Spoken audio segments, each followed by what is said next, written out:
Halo Vet Student, selamat datang kembali di Vetropolitan Talk, ruang bincang yang akan membahas kehidupan mahasiswa kedokteran di Indonesia bersama PBI Makahi. Oke teman-teman, hari ini kita nggak cuma ngobrol yang biasa aja nih. Tentunya hari ini kita akan membicarakan tentang cerita perjalanan yang tentunya akan menginspirasi teman-teman sebagai mahasiswa kedokteran hewan di Indonesia. Hari ini kita menggaungkan judul Seperti Jogja Kita Juga Istimewa, Eksplorasi Diri Mengukir Mimpi. Jadi pastikan teman-teman veteriner di sana siap, karena episode kali ini akan membuat teman-teman menjadi lebih istimewa lagi nih. Perkenalkan, aku Izzy, mahasiswa kedokteran hewan angkatan 2024 dari Universitas Gadjah Mada yang akan membersamai kita semua di episode kali ini. Nah, Vet Student, kalau kita ngomongin perjalanan sebagai dokter hewan, tentunya nggak lepas dari proses yang panjang. Tentunya teman-teman juga memiliki perjalanan masing-masing yang punya up and downs-nya yang mungkin teman-teman sedang rasakan saat ini. Tapi akhirnya teman-teman akan menemukan versi terbaik dari diri teman-teman sendiri nih sebagai mahasiswa. Nah, di episode kali ini kita akan membicarakan banyak hal yang dekat sekali dengan kehidupan kita sebagai mahasiswa. Mulai dari perjalanan memilih universitas, perjuangan anak rantau, sampai akhirnya bisa survive, hingga banyak hal yang harus kita lakukan agar menjadi mahasiswa yang aktif, kreatif, dan juga berprestasi. Nah, hari ini Izzy nggak sendirian. Tentunya Izzy ditemani oleh narasumber kita yang sangat luar biasa. Di sini bisa kita sambut bersama-sama teman-teman, ada Kak Kansa Khoiria. Halo Kak Kansa. Halo Izzy, selamat sore. Selamat sore Kak. Boleh disapa terlebih dahulu teman-teman Vet Talks hari ini? Halo teman-teman Vetox, perkenalkan nama aku Khansa. Aku mahasiswa Fakultas Kedokteran Hewan tahun 2022 di FKH UGM. Salam kenal teman-teman semua. Salam kenal ya Kak Kansa. Nah teman-teman, jadi Kak Kansa Khoiriah ini merupakan salah satu mahasiswa kedokteran hewan Universitas Gadjah Mada angkatan 2022 dan punya fakta menarik nih teman-teman Kak Kansa. Kak Kansa ini sendiri punya usaha nih teman-teman yang akan kita bahas nanti di sembari kita berjalan ya Kak Kansa. Oke, Izzy. Oke, karena teman-teman sudah disapa oleh Kak Kansa, di sini Izzy akan memulai pembicaraan kita hari ini bersama Kak Kansa. Oke Kak Kansa, gimana setelah tadi kita perjalanan yang luar biasa ya Kak sampai di ruang podcast hari ini, perasaan Kak Kansa hari ini seperti apa? Boleh diceritakan ke teman-teman Vet Student? Oke, terima kasih sekali ya Izzy sudah memberikan kesempatan yang sangat mendebarkan. Karena tadi pas perjalanan benar-benar kita hujan-hujanan dan mungkin semoga tidak terlihat ya ini lagi basah. Kemudian saya sangat senang bisa membersamai Izzy untuk bisa saling berbagi bersama teman-teman di luar sana. Luar biasa teman-teman, perjuangan Kak Kansa sampai di ruang podcast ini ya. Kita berikan apresiasi dulu untuk Kak Kansa. Oke teman-teman, di sini kita akan bertanya kepada Kak Kansa banyak hal yang tentunya akan menjadi inspirasi bagi kita semua. Dan untuk teman-teman juga bisa menggali dan juga bisa untuk memanfaatkan podcast hari ini sebagai motivasi teman-teman nantinya. Oke Kak Kansa, pertanyaan pertama dari Izzy nih Kak. Dari Kak Kansa sendiri, kenapa sampai akhirnya bisa di titik ini tuh memilih kedokteran hewan dan tetap mau bertahan di Fakultas Kedokteran Hewan Universitas Gadjah Mada dari banyaknya FKH yang ada di Indonesia nih Kak? Oke, seperti yang udah Izzy pertama kali mention, bahwasannya aku tuh emang merantau ya teman-teman. Asal aku tuh dari Kabupaten Kepulauan Anambas, mungkin gak banyak orang yang tahu. Dan kalau tahu pun kayak mereka bakalan tercengang, emang iya ada orang yang tinggal di pulau cuma setitik di tengah Laut Cina Selatan itu. Jadi ya ada orangnya, saya adalah orangnya. Oke. Nah, di tempat sana itu tuh nggak ada yang namanya dokter hewan teman-teman. Jadi kita tuh nggak familiar sama yang namanya dokter hewan. Bahkan mantri aja tuh kita jarang untuk tahu. Nah, dari sana tuh ada tergerak lah dalam hatiku bahwasannya sepertinya di tempat ini tuh butuh deh dokter hewan. Karena aku tuh suka sedih gitu loh Izzy, kalau misalnya ada nih kucing kecelakaan, tapi aku nggak tahu harus ngelakuin apaan. Jadi kayak yang ujung-ujungnya ya dia mati. Nah, dari situ tuh kayak yang kayaknya aku harus deh untuk jadi dokter hewan. Terus juga dari kecil aku tuh emang suka dikasih tontonan kayak BBC Earth, kemudian Discovery, yang mana itu tuh kaitannya sama hewan-hewan liar di luar sana. Jadi aku tuh suka nyeletuk kayak yang, ayah ibu aku tuh pengen deh jadi dokter buaya gitu. Nah, jadi orang tua aku tuh emang taunya aku tuh pengen jadi dokter hewan gitu. Nah, setelah itu jalan sampai akhirnya aku gede, aku jujurnya kayak nggak terlalu familiar ya, karena kan aku emang dari daerah terpencil, jadi aku tuh nggak familiar sama yang namanya universitas-universitas di Indonesia. Bahkan dulu tuh aku bilang, aku mau kuliah di UI, padahal di UI tuh nggak ada kedokteran hewan gitu loh. Nah, setelah sampai di sana, ayahku tuh ngerekomendasiin, beliau juga pernah berkuliah di Yogyakarta, ibuku juga berkuliah di Yogyakarta, jadi keluargaku tuh cukup familiar sama lingkungan Yogyakarta. Terlebih lagi Yogyakarta itu dikenal sebagai kota pelajar ya teman-teman. Jadi ada kepercayaan tersendirilah bagi orang tuaku untuk melepasku di kota pelajar tersebut. Meskipun mungkin di Sumatera, jadi Kabupaten Kepulauan Anambas itu di Sumatera tuh ada juga Unsiah ya kan, yang ada Fakultas Kedokteran Hewan di sana. Cuman ayahku karena lebih familiar di sana, jadi punya preferensi untuk melepasku merantau di sana. Begitu isi.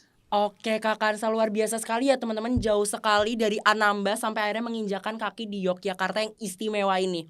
Nah Kak Kansa, tentunya sebagai mahasiswa rantau nih ya, sebagai mahasiswa rantau mengalami banyak hal yang terjadi ketika menginjakan kaki pertama kali di kota yang baru, apalagi dengan budaya yang baru. Nah dari Kak Kansa sendiri bagaimana sih pada awalnya bisa menyesuaikan diri dan beradaptasi dengan budaya Yogyakarta yang cukup berbeda pastinya dengan yang ada di Sumatera ya Kak?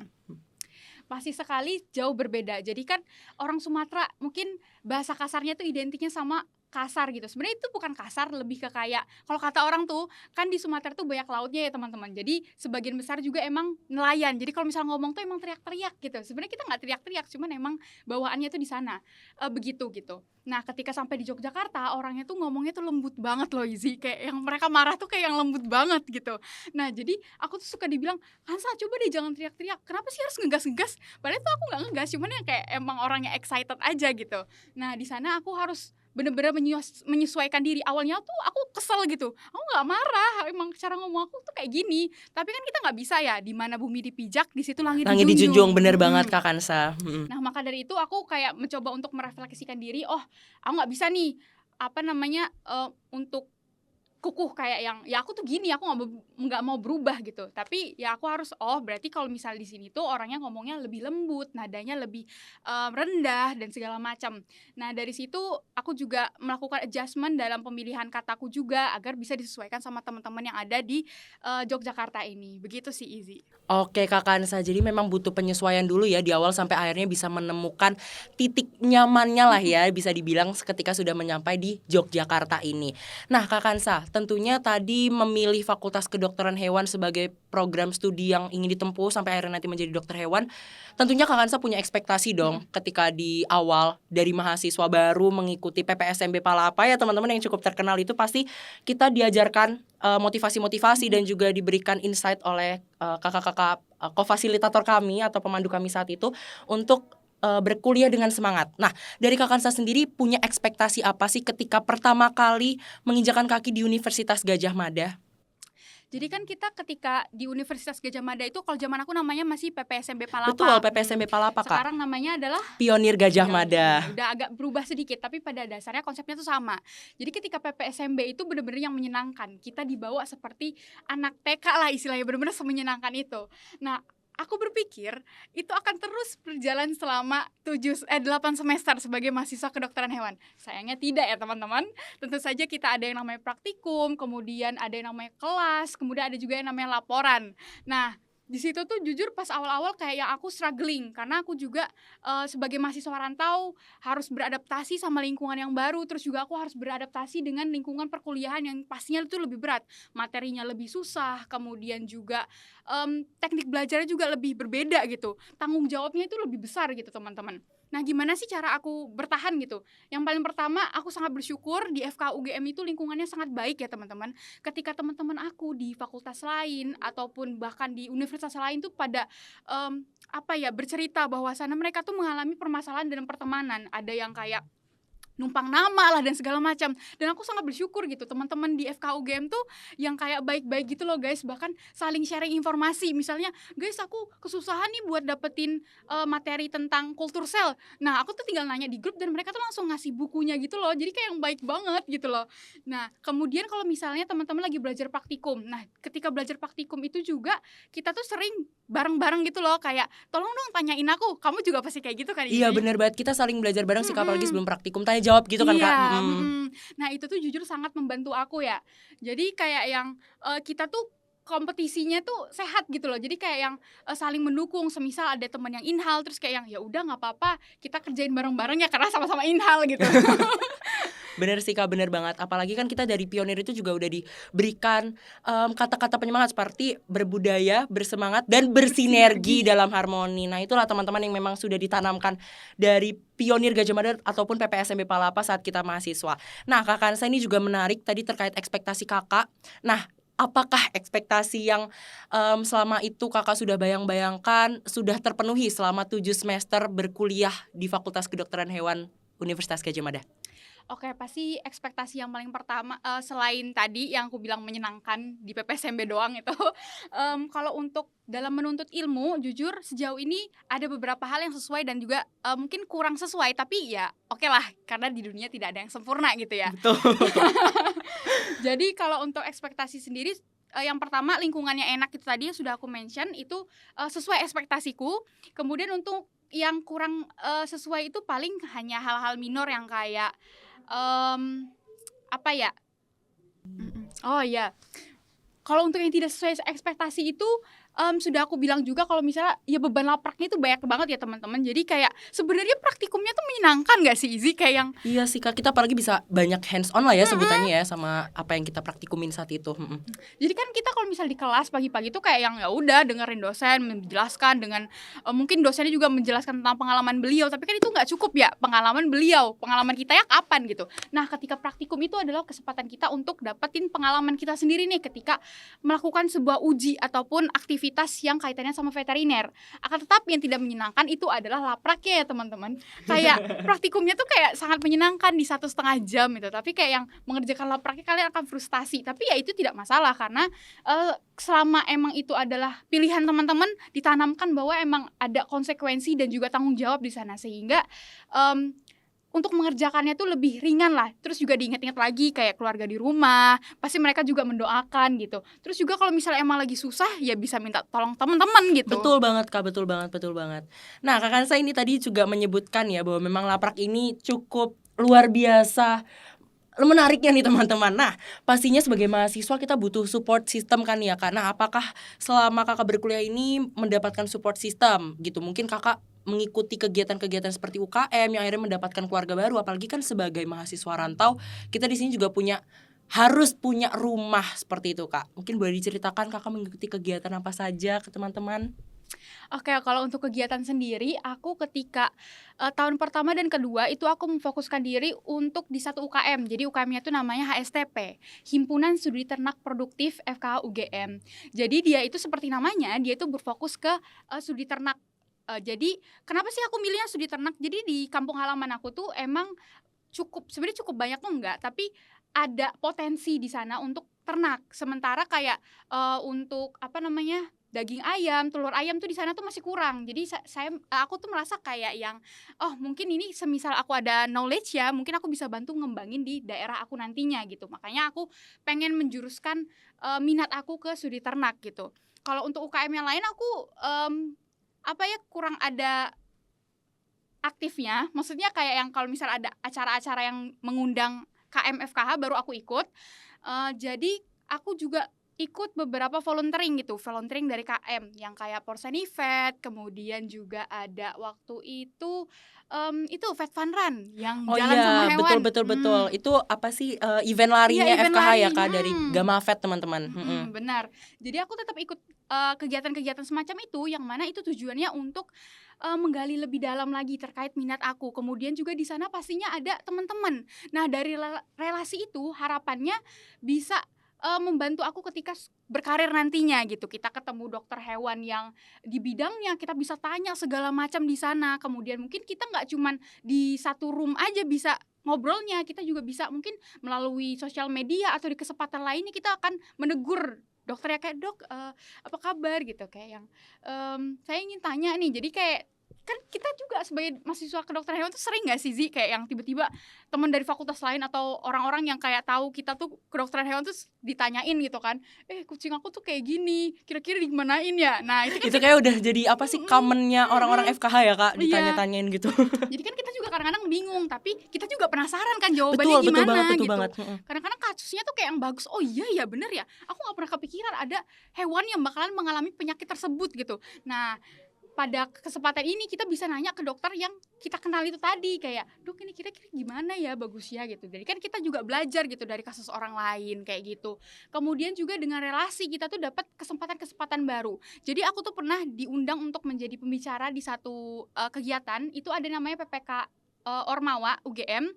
Nah dia itu kayak pengabdian masyarakat, tapi dia itu semacam kompetisi pengabdian gitu loh teman-teman. Nah jadi teman-teman PPK ini butuh pembicara yang kompatibel dalam membahas mengenai penyakit. Dan sayangnya di teman mereka tuh nggak punya anak kedokteran hewan, jadi mereka tuh ngundang aku. Jadi itu menjadi kesempatan yang bagus untuk aku untuk menjadi gambaran gitu. Waktu itu aku belum KKN, jadi aku udah tahu oh masyarakat itu kalau misalnya diberikan wawasan tuh kayak gimana, kemudian juga bagaimana cara menanggapinya gitu. Jadi aku punya gambaran terlebih dahulu loh gitu. Nah, bagus banget ya teman-teman. Terima kasih banyak Kak Kansa atas sharingnya tadi terkait dengan kegiatan. Kalau tadi Kak Kansa ini mengikuti UKM ya teman-teman. Jadi di UKM ini memang banyak sekali hal yang bisa kita dapat, mulai dari relasi, bahkan kita bisa selangkah lebih maju nih dari teman-teman kita yang lain. Misalnya tadi Kak Kansa bilang belum melaksanakan KKN, tapi dengan aktif menjadi pembicara tersebut, jadi lebih tahu bagaimana sih dinamika ketika kita berhadapan dengan masyarakat. Begitu pula mengikuti kegiatan-kegiatan lainnya teman-teman, pasti tentunya akan mendapatkan banyak insight baru yang akan membuat kita jadi lebih istimewa lagi. Nah, tadi sempat disinggung oleh Kak Kansa, pernah menjadi pembicara ya Kak Kansa. Sangat aktif sepertinya Kak Kansa ini ya teman-teman, sebagai mahasiswa kedokteran hewan yang ada di FKH UGM. Aktif menjadi pembicara. Selain dari kegiatan PPK Ormawa tadi, mungkin Kak Kansa pernah menjadi pembicara di kegiatan apa lagi nih Kak, kalau boleh tahu? Sebenarnya nggak seaktif itu ya teman-teman, tapi ya aji mumpung gitu emang sekali dijadiin pembicara terus kayak ada disuruh lagi gitu. Waktu itu diundang oleh BEM FK UGM untuk menjadi pembicara ketika bincang magang. Jadi kan kita sebagai mahasiswa FK UGM tuh pengen banget magang, karena ya itu tadi kita nggak cukup dong cuman dengerin pengalaman dari dosen doang, kita juga pengen experiencing gimana sih sebenarnya di lapangan itu. Nah maka dari itu di sana aku diajak teman-teman untuk mendiskusikan dan juga memberikan pengalaman aku ketika magang di klinik. Waktu itu mengenai klinik Geopet Care. Jadi aku menjelaskan dari segi administrasi, kemudian apa aja sih yang harus dilakukan sebelum magang, kemudian juga apa aja yang dilakukan selama magang gitu. Kemudian yang terakhir aku pernah menjadi pembicara untuk sharing session beasiswa waktu itu. Jadi kan aku alhamdulillah menjadi penerima beasiswa Bakti BCA tahun 2024. Jadi diamanahi oleh teman-teman BEM juga untuk mengisi live di Instagram mengenai beasiswa Bakti BCA. Luar biasa sekali. Kita boleh apresiasi dulu teman-teman untuk Kak Kansa. Nah, ini menarik. Tadi sempat disinggung menjadi pembicara di bincang magang. Berarti kan Kak Kansa ini sudah mengikuti beberapa kali magang ya teman-teman. Mungkin kalau di FKH UGM kami mengenalnya dengan istilah PKV atau pengenalan keprofesian veteriner. Nah, dari Kak Kansa sendiri, menurut Kakak seberapa penting sih mahasiswa kedokteran hewan itu harus mengikuti magang? Dan seberapa urgentnya sih Kak magang itu bagi mahasiswa kedokteran hewan? Oke. Mungkin aku juga udah mention ya, salah satu alasannya itu tadi. Kita kan kalau misal di perkuliahan itu cuman belajar textbook gitu, apa yang ada di teks. Sementara dosen tuh sering cerita bahwa kita tuh nggak boleh terpaku sama textbook. Tapi kan kita juga bingung, nggak boleh terpaku, terus kita berpatokan sama siapa nih gitu.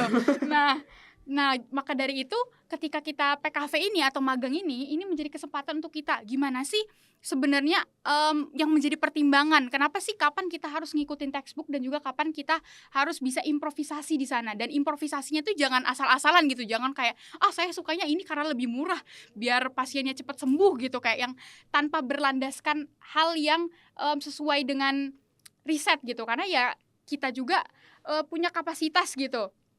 Nah maka dari itu ketika magang kita tuh tahu gitu, kita belajar dari dokter-dokter yang emang praktik di bidangnya masing-masing.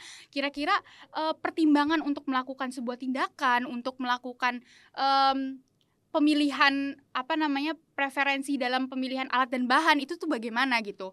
Kemudian juga semisal nih teman-teman cuman pandai textbook gitu, tapi teman-teman nggak biasa menghandle hewan gitu. Kan kita hewan itu liar ya, kita nggak pernah tahu temperamennya itu kayak gimana. Kita Betul. juga nggak tahu dia tuh ukurannya segimana kalau misalnya di textbook kan. Maka dari itu kita harus membiasakan gitu. Kita tahu kira-kira tenaga kita untuk ngehandle itu seberapa kuat gitu.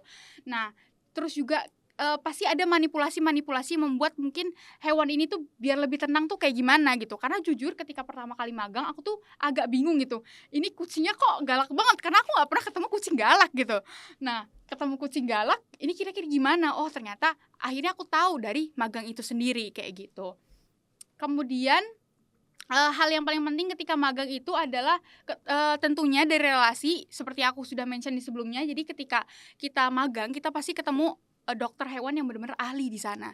Ketika di tempat magang kita bisa mempertanyakan apapun itu yang kaitannya sama bidang dokter hewan ini. Pasti kan kayak kita sering menjadi mahasiswa gitu, ketemu kasus tapi kita nggak tahu jawabannya apa. Nah, ketika kesempatan itu kita bisa tanya, kira-kira dok saya kemarin ada kasus ini, kelinci saya kena skabies, terus saya kasih obat. Waktu itu pernah aku magang di klinik, terus aku tanyain, kok dia tiba-tiba mati ya dok? Nah, ternyata kalau kelinci itu emang toleransi terhadap stresnya tuh sangat minimalis. Jadi kalau misalnya dia stresnya tuh tinggi, dia bakalan bisa mati gitu. Untungnya kita bukan kelinci ya. Kita masih Apalagi banyak sekali ya yang bikin stres ketika menjadi mahasiswa ini. ya tapi tidak apa-apa gitu, karena kita bukan kelinci, jadi bisa bertahan lebih lama. Luar biasa sekali. Oke Kak Kansa, banyak sekali ya tadi teman-teman bahwa kelebihan dari magang ataupun hal-hal yang bisa teman-teman dapatkan dari magang ini tuh sangat luar biasa banyaknya dan sangat bermanfaat juga. Nah, mungkin Kak Kansa boleh menceritakan ke teman-teman Fed Student di sini tempat magang apa saja yang sudah pernah Kak Kansa datangi dan menjadikan itu sebagai tempat belajar. Mungkin teman-teman nanti bisa menjadikan ini referensi ya ketika libur semester gitu, misalnya mau magang di tempat-tempat yang Kak Kansa pernah kunjungi. Mungkin boleh diceritakan nih Kak. Oke, sebenarnya aku nggak yang sebanyak itu tempat magang ya. Jadi tahun pertama aku jujur nggak magang karena aku nggak tahu mau magang di mana gitu kan.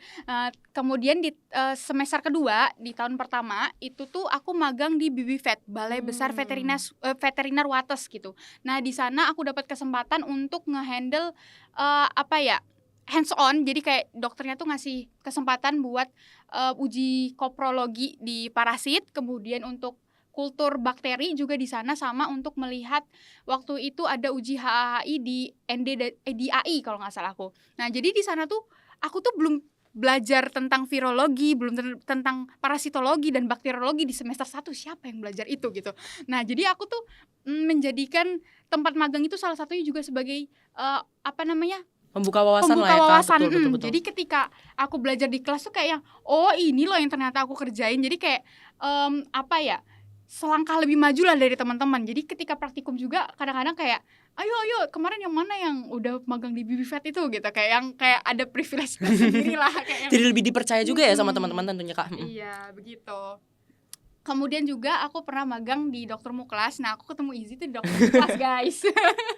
Nah, di sana itu beliau lebih ke hewan kecil dan juga hewan besar. Jadi aku tahu dinamikanya gimana sih di klinik itu. Kemudian juga untuk nge-handle hewan besar tuh kayak gimana. Karena kan hewan besar tuh ya seperti namanya besar gitu. Sedangkan apalagi kayak aku tuh perempuan, pasti kan ada orang yang underestimating, masa cewek bisa nge-handle hewan gitu. Jadi ketika aku magang di Dok Muklas, aku akhirnya tangan kiri aku nih masuk ke dalam rektum sapi, teman-teman, merogoh. Melakukan rektal palpasi ya Kak. Iya, palpasi. Walaupun sampai sekarang aku juga masih kurang ngerti apa yang dipalpasi, tapi tidak apa-apa, namanya juga belajar ya. Kemudian aku juga pernah magang di klinik Gio Pet Care di Yogyakarta. Nah waktu itu dari PKV KSHK, kelompok studi hewan kecil, hewan kesayangan, maaf ya yang punya UKM, hewan kesayangan FK UGM. Nah ketika itu aku jadi aku belajar mengenai hewan kesayangan di sana gimana sih, dan kasusnya juga lumayan beragam di sana. Kan Dok Aji itu beliau expert dalam dentistry veterinary, jadi betul. emang lebih ke gigi-gigi gitu guys. Jadi kayak yang ternyata bener-bener yang kayak kita tuh dokter gigi, kemudian dokter obsgyn kan, kemudian juga ya bener-bener kayak semuanya kita pelajari dan nanti akan kita pegang juga ya Kak ketika kita sudah menjadi dokter hewan. Iya. Jadi aku menyadari bahwa memang tanggung jawab sebagai dokter hewan itu emang besar gitu loh. Dan juga semakin lama aku semakin mencintai gitu sama profesiku, karena ketika melihat klien yang kayak merasa tenang ketika udah dipegang hewannya sama dokter hewan, terus juga yang melihat hewannya progresnya makin lama makin sembuh, itu tuh jujur yang kayak ada kebanggaan tersendiri gitu loh, kayak yang seneng. Tapi di sisi lain juga ada dukanya ketika magang tuh ngelihat hewannya itu mati. Tapi mau bagaimana lagi, ya namanya juga takdir Tuhan, kita juga udah berusaha di sana. Tapi ya itulah, jadi kita punya gambaran gimana sih ketika kita nantinya sebagai dokter hewan. Terus juga jadi kita punya gambaran kira-kira aku tuh lebih cocoknya ke hewan kecil, hewan eksotik ataupun hewan besar untuk peternakan gitu. Jadi emang untuk membuka pengalaman sih Izzy gitu. Oke teman-teman, jadi itu tadi yang sudah Kak Kansa ceritakan mungkin bisa menjadi referensi tempat magang untuk teman-teman nantinya ya ketika sedang libur semester. Nah, selanjutnya tadi juga sempat Kak Kansa mention pernah menjadi pembicara di live-nya BEM terkait dengan beasiswa. Berarti Kak Kansa ini sebagai awardee ya Kak dalam beasiswa Bakti BCA. Nah, jadi selain Kak Kansa ini aktif ya teman-teman tadi sebagai pembicara, kemudian juga ikut dari UKM, Kak Kansa ini juga punya prestasi yang luar biasa membanggakan, yaitu sebagai awardee beasiswa. Mungkin boleh diceritakan Kak, sebenarnya beasiswa Bakti BCA ini apa? Dan kemudian Kak Kansa bisa mendapatkan beasiswa ini sampai jadi awardee itu bagaimana sih Kak? Tuh. Sebenarnya aku kalau misalnya ngomongin prestasi mungkin lebih banyak lagi yang lebih berprestasi gitu. Tapi menjadi best one Bakti BCA itu merupakan salah satu pencapaian terbesarku ya. Jadi gimana sih aku bisa menjadi penerima beasiswa Bakti BCA?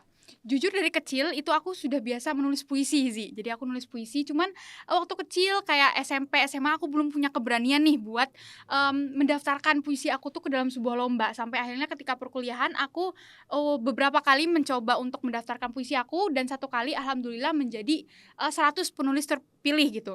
Terus aku iseng nih, aku kan udah sering ya nulis puisi, daripada kurang bermanfaat, ada nih beasiswa yang jalurnya itu non akademik. Nah, di situ aku mencoba mendaftarkan diri dengan puisi aku itu. Sebenarnya kayak agak kurang percaya diri ya, karena ya bukannya juara gitu, tapi alhamdulillah keterima nih. Jadi aku benar-benar yang memaksimalkan di puisi aku tuh, aku bilang bagaimana sih puisi itu sangat berperan dalam kehidupanku. Jadi kan sebagai cara journaling juga ya. Jadi aku mengekspresikan perasaanku di sana, sehingga aku juga punya harapan yang besar depannya puisi aku nih bisa menginspirasi orang-orang, mungkin menjadi mengkritik atau apapun itulah gitu. Nah, dari sana aku alhamdulillah menjadi penerima ketika di tahun 2024, kemudian 2025 aku menjadi kakak pendamping. Jadi ada istilah lokal bestie. Jadi aku mendampingi awardee di tahun 2025 begitu Izzy. Oke, ini sangat menarik ya teman-teman, dari puisi jadi awardee. Nah, kalau misalnya Izzy boleh tanya nih, sampai sekarang Kak Kansa masih nulis puisi nggak nih Kak? Oh, terakhir aku nulis puisi itu di bulan Februari. Itu kaitannya sama isu politik sih. Tapi aku sebenarnya nggak terlalu ngerti sama politik, tapi ya itu kegelisahanku. Kenapa aku udah nggak nulis lagi? Karena ya itu ada hal lain yang tidak bisa diceritakan, tapi ya begitulah. Oke Kak Kansa, apakah Kak Kansa ini menjadikan puisi sebagai salah satu coping mechanism Kakak nih? Sebagai stress release lah, karena kan di FKH ini luar biasa sangat padat ya aktivitas kita. Atau mungkin Kak Kansa punya coping mechanism lain nih untuk mengatasi padatnya FKH ini Kak? Oke, jujur puisi adalah salah satu caraku untuk releasing stress, kemudian juga untuk mengekspresikan emosi. Jadi ada istilahnya katarsis. Jadi katarsis itu adalah gimana sih kita mengekspresikan, misalnya lagi marah, lagi sedih, tapi kita nggak ngeekspresiin ke orang yang benar-benar membuat kita marah dan sedih. Nah, caranya aku adalah dengan nulisin puisi. Nah, puisi itu mungkin ada kata-kata yang kurang pantas, tapi ya sudah gitu, karena itu tidak disampaikan ke orangnya. Nah, kemudian coping yang lain itu adalah aku termasuk ekstrovert, jadi aku suka hanging out sama teman-teman aku. Jadi aku bakalan kayak ngajak ayo jalan yuk, kita kemana gitu. Atau sekedar yang kayak malam ini kosong gak? Gimana kalau misalnya kita makan bareng gitu. Kemudian kalau enggak, jadi aku tuh beli sepeda guys. Aku beli sepeda biar aku tuh bisa keliling-keliling. Jadi aku tuh gak bisa naik motor kan. Nah, jadi aku beli sepeda biar aku tuh bisa keliling-keliling. Jarak terjauh itu sekitar 40 kiloan sih. 40 kilo itu sampai kemana Kak? Dari UGM sampai kemana? Dari UGM ke Jakal, terus turun lagi lewat ring road, terus pulang. Wah, luar biasa. Sebelum ring road yang mau ke Imogiri gitu loh guys. Jauh banget. Luar biasa teman-teman, itu salah satu coping mechanism yang sekaligus lepas stres tapi dapat sehatnya juga ya Kak. Benar. Tuh, boleh dicontoh itu teman-teman, bersepeda. Mungkin nanti kalau mau ikut ajak aku ya. Oke, good banget coping mechanismnya yang buat sehat. Selain itu nih Kak, mungkin selama liburan, selain Kakak magang, pernah mengikuti aktivitas-aktivitas lain gak nih Kak selain berolahraga sepeda itu? Oke, kalau ketika liburan pastinya magang. Oh, sama ini. Jadi aku tuh pernah kayak gabut gitu kan. Ini magang udah selesai, tapi mau ngapain ya? Terus juga aku tuh nggak pernah pulang. Jadi selama 3,5 tahun aku tuh tidak pulang ke rumah, guys. Jadi aku bener-bener yang di Jogja lah gitu. Nah, aku kan kayak sayang ya waktuku nggak ngapa-ngapain. Terus tiba-tiba ada tawaran, Hansa, aku ada kelinci penelitian nih, mau nggak tolong dirawatin? Nanti ada bayarannya. Nah, saya suka nih sama hal-hal yang berbau uang. Jadi langsung saya iyain nih. Nah, sayangnya Izzy, kelincinya nih skabies. Jadi kelinci skabies yang aku ceritain tuh dari sini. dari awalnya dari situ ya Kak. Jadi akhirnya menjadi keingintahuan ya. Iya.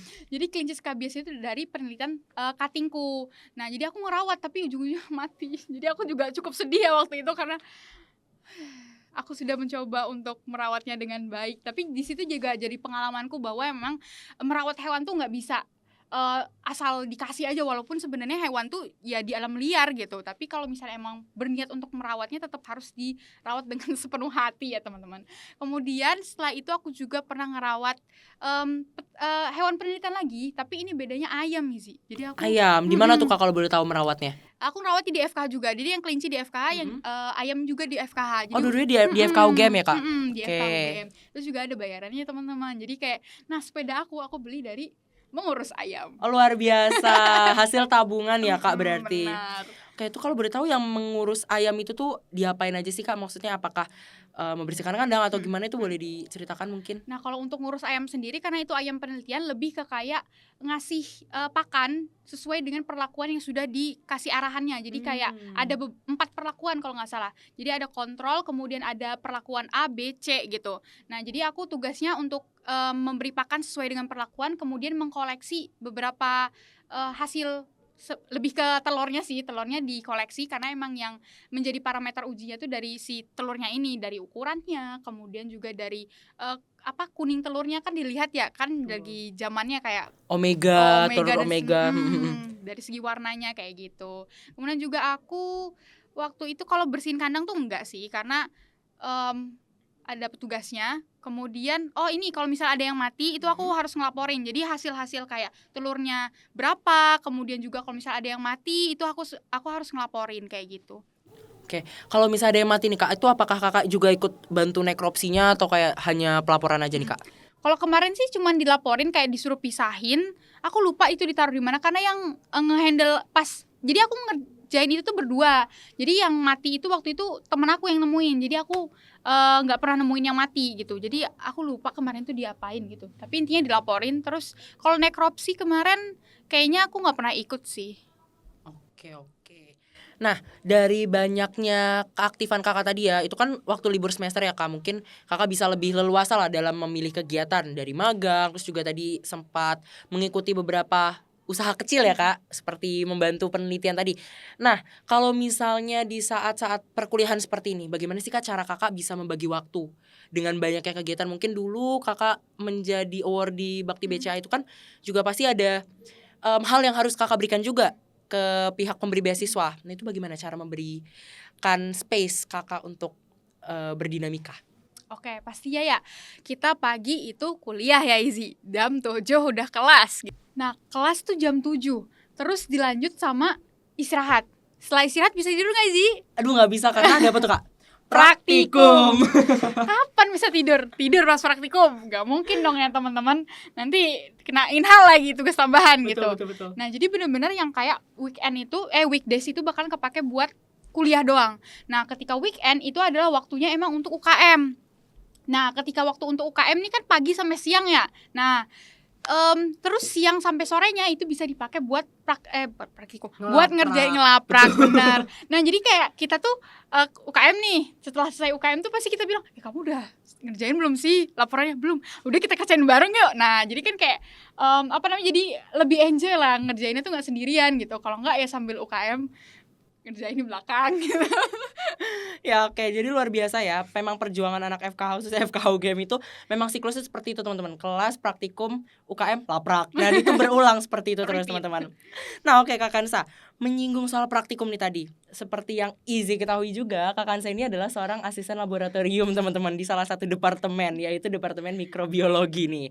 Nah, Kak Kansa bagaimana sih merasanya menjadi praktikan, tapi sekaligus di waktu yang sama tuh juga menjadi asisten laboratorium, seperti itu Kak? Jujur, jadi kan kita tuh praktikum juga istilahnya pagi itu kita praktikum yang kita praktikum kita jadi praktikan gitu. Terus switching nih tiba-tiba siangnya tuh jadi asisten nih. Jadi kayak bener-bener yang sebagai asisten kan walaupun kita nggak asistenin bukan berarti walaupun kita tuh nggak pretest tapi bukan berarti kepala kita tuh boleh kosong, justru kayak sumber informasinya adalah di asisten. Jadi kayak bahkan tanggung jawabnya tuh lebih besar gitu. Kalau misalnya salah kan kayak wah bahaya banget nih. Nah jadi memang benar-benar yang apa ya, kita ketika jadi asisten itu kita belajarnya nggak cuma H-1 kayak ketika praktikan mungkin masih bisa nih H-1, tapi kalau misalnya ketika menjadi asisten itu kita emang udah ada istilahnya pre-lab easy. Jadi ketika pre-lab itu kita benar-benar ngelakuin dulu praktikumnya sebelum praktikan yang ngelakuin.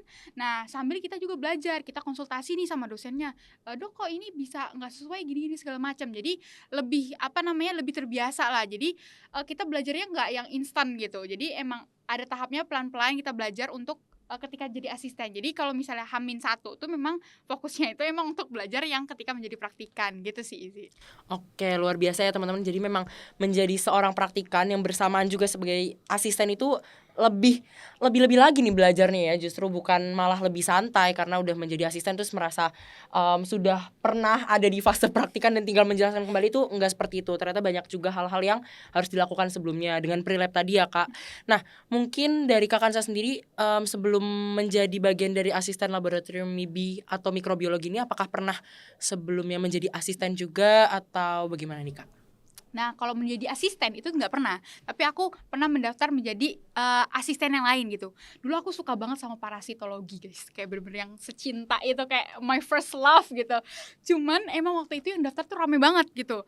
Nah apa namanya, jadi aku tuh ketolak gitu, jadi aku tuh sedih banget. Jadi aku tuh jujur tipenya yang di kelas tuh malas nulis, malas nyatet. Tapi kalau misal parasitologi tuh bener-bener kayak aku akan mendengarkan, duduk dengan tertib, mendengarkan dosen dari awal sampai akhir. Jadi aku tuh masih punya catatan parasitologi gitu. Wah, boleh Tapi nanti abis ini dibagi ke Izzy ya Kak? boleh. Oke. Nah, tapi kan kayak nggak lolos ya waktu itu. Tapi juga aku banyak belajar gitu. Jadi meskipun itu aku gagal, tapi aku nggak menganggap kegagalan itu sebagai akhir, kayak yang udahlah emang aku nggak ditakdirkan untuk jadi asisten, aku emang nggak mampu, nggak gitu. Jadi aku belajar dari kesalahan aku. Bahkan aku tuh mecahin kaca preparat guys, ketika disuruh uji apa pakai mikroskop, aku mecahin kaca preparat guys. Tapi itu bener-bener yang membuat aku down dan kayak yang emang nggak ditakdirkan. Tapi aku mencoba untuk bangkit lagi, kayak nggak bisa nih kayak gini, aku masih pengen untuk menjadi asisten gitu, karena aku emang apa namanya membuka, aku nggak menutup kemungkinan mungkin aku bakal jadi praktisi di luar sana, atau mungkin aku bakal jadi dosen. Jadi aku ingin membuka semua jalan untuk karirku gitu. Nah jadi aku pengen jadi asisten nih, salah satu jalannya gitu. Jadi akhirnya ketika itu ada pendaftaran asisten mikrobiologi, jujur itu kayak yang awal-awal tuh aku masih desperate gitu, nggak mungkin aku bisa jadi asisten, nggak mungkin. Terus kayak yang aku nggak ngerti kenapa itu mepet-mepet beberapa jam sebelum akhirnya penutupan pendaftaran, aku tuh kayak yang nggak bisa nih, kayaknya aku harus coba deh. Jadi aku lengkapin semuanya dan akhirnya aku daftar dan lolos berkas gitu. Kemudian micro teaching, uji tes tulis dan segala macam, ternyata jeder. Aku minta tolong Izzy waktu itu ngecekin karena aku belum di kampus, kayak Izzy ini udah ada pengumumannya, minta tolong dong cekin. Terus kayak yang selamat Kak, kayak oh my god, langsung akhirnya aku pop guys. Iya. Jadi dia adalah salah satu saksinya ya. Jadi yang kayak ya intinya itu kalau misalnya gagal jangan menganggap itu kayak ya kegagalan dan kayak pintu teman-teman untuk to be upper level atau upgrading yourself itu tertutup gitu. Tapi menjadikan itu sebagai pelajaran, pasti ada hal yang dipelajari. Kayak aku belajar, oh ternyata ketika aku pakai mikroskop itu sok-sokan gitu langsung ke perbesaran 100, yang mana itu mepet banget dan akhirnya memecahkan preparat gitu. Seharusnya ya pelan-pelan dari perbesaran 10 dulu, 40 baru akhirnya 100 menggunakan emersi gitu. Kok malah jadi kayak ngajarin praktikan ya. Jadi ya begitu. Jadi kita belajar gimana sih untuk tidak mengulangi kesalahan yang sama gitu. Oke, luar biasa sekali ya teman-teman.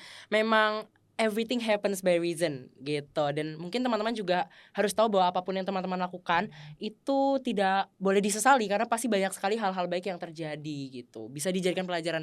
Contohnya seperti kakak saya yang jadi lebih semangat lagi untuk bisa mendapatkan yang lebih fit ya Kak, di kakak seperti itu. Nah teman-teman, itu tadi sharing Kakansa terkait dengan menjadi asisten laboratorium. Nah selain Kakansa ini aktif dan juga berprestasi nih teman-teman, Kakansa ini juga punya fakta menarik yang tadi sempat Izzy singgung di awal gitu. Kakansa ini punya usaha nih teman-teman, punya usaha yaitu jasa bebersih. Sekaligus Kakansa ini juga saat ini sedang menjadi guru ya Kak, untuk Untuk guru les. bimbel, guru les ya Kak, itu untuk anak-anak. Nah itu boleh diceritakan nih Kak, karena itu lumayan bisa dijadikan inspirasi, bahkan bukan lumayan teman-teman, sangat bisa dijadikan inspirasi. Karena kapan lagi kita bisa aktif, berprestasi tapi juga kreatif nih. Boleh nih Kak, di-share ke teman-teman. Oke, kalau untuk jasa bersih-bersih itu jujur aku tuh ada ikut namanya grup UGM kaum mager guys. Jadi emang isinya menggabungkan antara orang yang mager dan orang yang terlalu rajin. Jadi di sana tuh ada just tip yang kayak just tip leker, nasi goreng, kayak apa aja di just tipin. Terus ada satu orang nih, dia bilang ada nggak ya yang buka jasa bersih-bersih cewek? Kayak saya lagi gabut itu waktu lagi liburan nih Zi. Libur semester nih Kak? Libur semester. Jadi waktu itu aku juga udah selesai ngurusin ayam. Jadi kayak ngapain ya enaknya gitu. Nah terus kayak yang aku tuh pengen langsung ngeyain, tapi aku ragu gitu sama kemampuanku. Aku bukan biasa bersih-bersih, bahkan aku bersih kamar aku aja malas gitu kan. Terus kayak yang aku coba iyain, akhirnya aku iyain. Terus aku mendapatkan 100.000 pertamaku dari membersihkan kamar mandi sama kamar orang. Jadi itu benar-benar yang kotor banget. Jadi aku dapat 100.000. Nah terus aku mikir, untuk mengisi liburan kayaknya ini oke. Jadi aku mulai buat flyer. Jadi kayak aku matokin harga dasar dan segala macam. Akhirnya aku promosi. Aku nggak nyangka itu bakalan rame. Sampai sekarang aku ada satu pelanggan yang cukup setia. Jadi kayak rutin beliau tuh untuk nge-order jasaku gitu. Nah dari situ salah satunya juga karena aku merasa berdosa. Gara-gara aku tuh menggunakan uang menjaga ayamku untuk beli sepeda. Jadi kayak aduh kenapa ya aku beli sepeda. Nah tapi dari sepeda itu aku yaitu menjalankan jasa bersih-bersihku. Jadi ya cukup balik modal sih teman-teman. Alhamdulillah. Alhamdulillah. Nah, itu ya teman-teman, everything happens by reason. Iya, Jadi benar. ada banyak alasannya setelah itu. Oke Kak Kansa, kalau yang sebagai guru les itu gimana nih Kak ceritanya? Oke. Kalau untuk guru les sendiri itu lebih ke kayak waktu itu ada tawaran nih. Ketika kalau nggak salah aku itu setelah KKN, jadi ada tawaran, bisa nggak ya Mbak, ada tawaran temen aku, dia tuh emang udah biasa ngajar les gitu. Dia bilang kalau misalnya ada tawaran untuk ngajar les bahasa Inggris gitu. Nah jadi kayak yang aku tergerak nih untuk ikut, tapi waktu itu kayaknya agak kurang sesuai sampai akhirnya nggak jadi. Tapi ternyata Mbak ini nge-reach out aku lagi gitu, Mbak bisa nggak ya tolong ajarin anak saya gitu. Wah kok tiba-tiba disuruh ngajarin anaknya gini. Aku tuh nggak pernah ngajarin anak SD gitu juga. Aku takut kayak anak SD tuh kan kayak banyak ya masalahnya, mulai dari mereka susah fokus, gampang terdistraksi, kemudian ini anaknya cowok lagi kayak yang astagfirullah. Aku tuh udah banyak ketakutan tersendiri kayak yain nggak ya. Terus akhirnya aku yain karena kayak mungkin ini emang jalanku gitu, kayak yang ya nambah-nambah uang jajan juga ya teman-teman, terus juga nambah experience. Nah yang bikin aku tambah tertarik juga dari mbaknya ini tuh kayak suka nyeritain tentang bagaimana beliau tuh memikirkan edukasi anaknya. Jadi kan ya to be realistic, kayak kita juga punya terutama aku juga ada kepikiran lah kayak gimana sih nanti masa depan anakku dan segala macam. Aku tuh pengen gitu belajar dari mbaknya bagaimana beliau memutuskan untuk sampai akhirnya anak itu homeschooling gitu. Kenapa sih? Aku juga suka heran gitu. Kan udah ada sekolah formal ya, ngapain sih orang tuh homeschooling gitu. Nah, jadi di situ aku dapat insight dari mbaknya, kenapa dia homeschooling, kemudian apa yang dilakukan selama homeschooling. Itu sih yang menjadi pemacu aku untuk akhirnya, walaupun aku juga nggak ngerti gitu gimana cara ngajar anak SD, akhirnya aku iyain. Dan sampai sekarang aku mulai kerja, awalnya tuh aku kerja sendiri, kayak mbaknya manggil aku sendiri tanpa bimbel, jadi kan bisa kerja sama orang. Tapi akhirnya sekarang aku baru keterima untuk jadi guru les di salah satu bimbel gitu, untuk ngajar bahasa Inggris, walaupun belum mulai tapi baru keterima gitu. Tapi aku kayak ada ketagihan gitu loh, karena ketika ngajar sama anak-anak tuh kayak senang aja guys, kadang juga diajak main gitu. Jadi kayak yang setelah menjadi mahasiswa ada saatnya saya menjadi anak-anak kembali gitu. Oke, kita apresiasi dulu untuk Kak Kansa, luar biasa sekali ya teman-teman. Dari pembicaraan kita tadi, 3 poin ini yang bisa teman-teman tanamkan nih. Yang pertama, aktif, kemudian berprestasi dan juga kreatif. Jadi memang aktif dan kreatif ini tuh bisa menunjukkan bahwa kita tuh akan bisa berprestasi gitu dengan cara apapun, baik itu akademik maupun non akademik. Begitu pula sebagai orang yang aktif dan berprestasi, tentunya kita juga harus kreatif untuk terus berkembang, mencari inovasi-inovasi baru. Apa sih hal-hal yang bisa mengembangkan diri kita nih agar kita bisa menjadi lebih baik dan lebih istimewa lagi seperti judul podcast kita hari ini. Oke Kak Kansa, mungkin yang terakhir nih pertanyaan dari Izzy untuk Kak Kansa, boleh dong diberikan pesan-pesan untuk Vet student yang sedang mendengarkan podcast ini, mungkin dari pengalaman Kak Kansa ataupun hal-hal yang ingin Kak Kansa sampaikan. Silakan Kak. Oke, sebagai mahasiswa kedokteran hewan pasti ada beberapa hal yang tidak sesuai sama ekspektasi kita gitu. Tapi aku selalu membalikan lagi kayak yang apa sih tujuan utama aku untuk memilih kedokteran hewan gitu? Apa sih yang menjadikan aku pengen banget jadi dokter hewan gitu?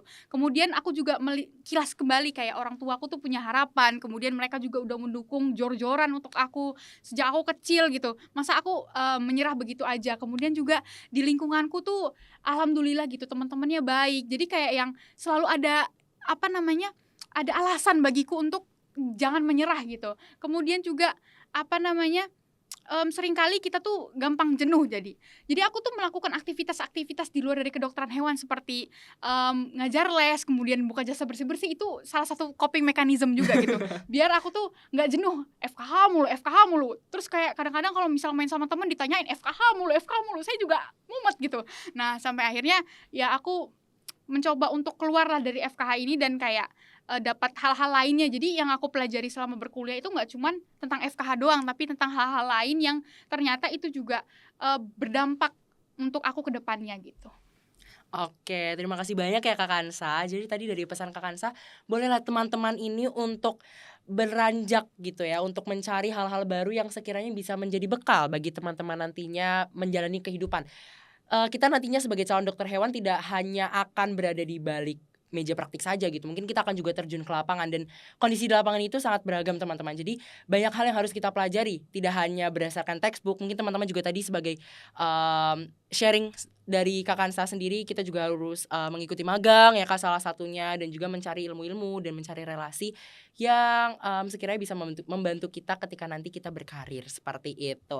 Oke teman-teman, jadi itu dia sharing session kita hari ini di Vetropolitan Talk bersama Kak Kansa Khoiria. Nah, di sini Izzy mau berterima kasih banyak kepada Kak Kansa yang sudah menyempatkan waktunya dan juga sudah mau berbagi banyak hal baik ke teman-teman Vet student yang sedang menonton ataupun mendengarkan podcast pada hari ini.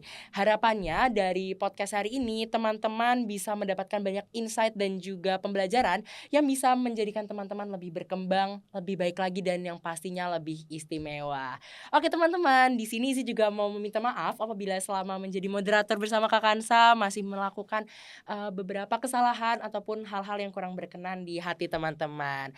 Oke, kalau begitu kita cukupkan untuk Vetropolitan Talk pada episode kali ini. Izzy di sini pamit undur diri. Sampai jumpa di Vetcast berikutnya. Dadah.